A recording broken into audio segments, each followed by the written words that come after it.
As a mental health worker or someone affected by mental health issues, what is one thing you would want to say to educate people about mental health and to lessen the stigma and shame surrounding it? Something to help with the stigma. Most people don't see mental illness until it has manifested itself outwardly. You know, the homeless guy yelling at a trash can type of thing. Realize that you're looking at the extreme end. Thinking that is what mental illness is like thinking someone with 90% of their skin scorched off is what a burn looks like. We know we are acting irrational, but it's not something we could help. Especially if it's something like PTSD or anxiety. Some days are just harder than others, but that doesn't mean we aren't trying. Just being there for us is enough, and we appreciate it so much. Exactly this. I'm the life of the party and a big happy noisy boss at work. When I come home I get straight into bed and stay there until I absolutely must get out again. Depression, anxiety, PTSD, bipolar and some sort of personality disorder.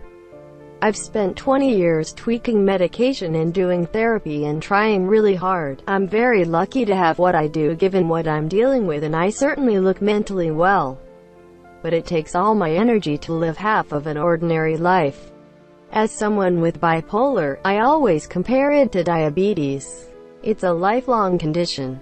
Usually managed by medication, though occasionally people manage without.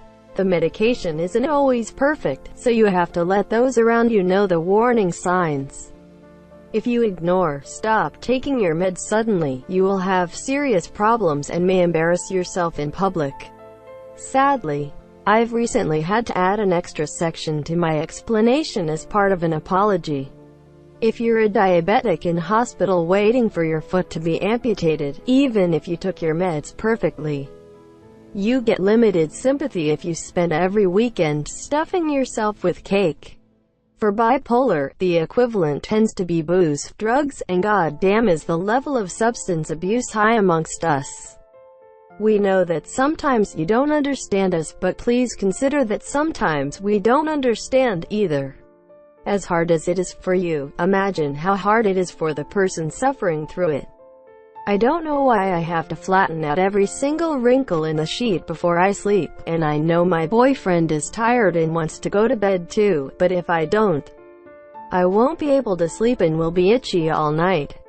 We're doing our best, please just be patient with us.